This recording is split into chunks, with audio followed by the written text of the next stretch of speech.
ہے کہ بنگلہ دیش میں عام انتخابات کے لیے پولنگ کا مقررہ وقت مکمل ہو چکا ہے۔ بنگلہ دیش کے مقامی وقت کے مطابق پولنگ کا وقت 4:30 بجے تک تھا۔ بنگلہ دیش میں عوامی نمائندوں کے انتخاب کے علاوہ ریفرینڈم کے لیے بھی ووٹ ڈالے گئے ہیں۔ آپ کو یہاں اپڈیٹ کرتے چلے کہ بنگلہ دیش میں عام انتخابات کے لیے پولنگ کا مقررہ وقت مکمل ہو چکا ہے۔ بنگلہ دیش کے مقامی وقت کے مطابق پولنگ کا وقت 4:30 تھا۔ اور آپ کو یہ بھی بتاتے چلے کہ بنگلہ دیش میں عوامی نمائندوں کے انتخاب کے علاوہ ریفرینڈم کے لیے بھی ووٹ ڈالے گئے ہیں۔ اس وقت بنگلہ دیش میں عام انتخابات کے لیے پولنگ کا مقررہ وقت مکمل ہو چکا ہے۔ بنگلہ دیش میں الیکشن کے موقع پر پرامن اور صورتحال ہم نے دیکھی ہے۔ اس کے علاوہ آپ کو بتاتے چلے کہ بنگلہ دیش کے مقامی وقت کے مطابق پولنگ کا وقت 4:30 تھا اور اس دوران بنگلہ دیش میں الیکشن کے موقع پر امن و امان کی صورتحال برقرار بھی رہی ہے۔ اس کے علاوہ بنگلہ دیش میں عوامی نمائندوں کے انتخاب کے علاوہ ریفرینڈم کے لیے بھی ووٹ ڈالے گئے ہیں۔ بنگلہ دیش میں عام انتخابات کے لیے پولنگ کا مقررہ وقت مکمل ہو چکا ہے۔ بنگلہ دیش کے مقامی وقت کے مطابق پولنگ کا وقت 4:30 تھا اور بنگلہ دیش میں عوامی نمائندوں کے انتخابات کے علاوہ ریفرینڈم کے لیے بھی ووٹ ڈالے گئے ہیں۔ ساتھ ہی بنگلہ دیش میں الیکشن کے موقع پر امن و امان کی صورتحال برقرار رہی ہے۔ اور اسی کی بات کرنے کے لیے سمیرہ خان بنگلہ دیش سے ہمارے ساتھ موجود ہیں، ان سے بات کرتے ہیں۔ جی سمیرہ خان، بتائیے گا پولنگ کا وقت مکمل ہو چکا ہے؟ جی بالکل، 4:30 جو ہے وہ آفیشیل ٹائم بتایا گیا تھا آفیشلز کی جانب سے یہاں پہ بنگلہ دیش الیکشن کمیشن کے، اور پولنگ کا وقت تو مقررہ وقت ختم ہو چکا ہے۔ ابھی جو پولنگ اسٹیشن کی حدود میں لوگ موجود تھے وہ اپنا ووٹ کاسٹ کر رہے ہیں۔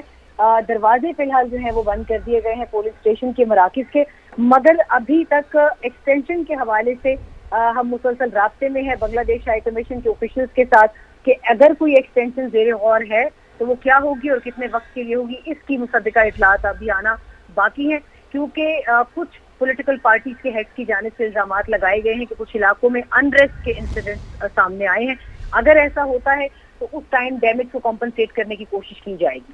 ٹھیک، اچھا سمیرہ، آپ چونکہ پہلے سے ہی وہاں پر موجود ہیں، جو انتخابات کا سماں تھا وہ بھی آپ نے ناظرین تک پہنچایا، آج دن بھر آپ وہاں موجود ہیں، کیسا جوش و خروش تھا؟ اب سے کچھ دیر پہلے ہم نے دکھایا کہ وہاں پر خواتین بھی بڑی تعداد میں پہنچی ووٹ کاسٹ کرنے، تو کیسا جوش و سماں تھا یہ بھی بتائیے ذرا۔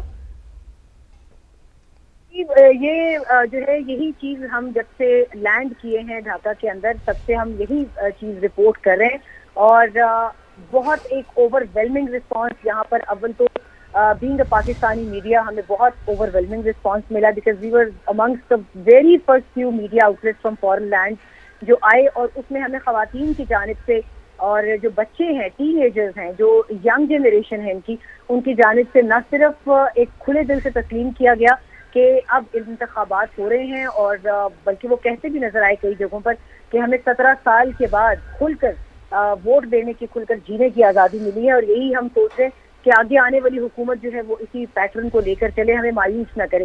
تو یہ تو انہوں نے بہت تہوار کی طرح الیکشن کو منایا، مگر اگلے چند گھنٹے جو ہیں وہ بہت کرٹیکل، بڑے کروشل ہونے والے ہیں کہ یہ بازی کس کے حق میں جاتی ہے، یہ تختہ جو ہے یہ کس کے حق میں یہ تختہ جو ہے وہ پلٹتا ہے۔ مگر اس سے پہلے ابھی تک جو ہے لوگ بہت پرسکون، بہت پیسفل، بہت ان پسندی کے ساتھ اپنے تمام تر انتخابات کو پایہ تکمیل تک انجام دینے کی کوشش کرتے نظر آ رہے ہیں، اور اس میں ان کے سیکیورٹی فورسز کو، لا انفورسمنٹ والوں کو بہت کریڈٹ جاتا ہے کہ انہوں نے اس پورے عمل کو پرامن رکھنے میں بہت بڑا کردار ادا کیا ہے۔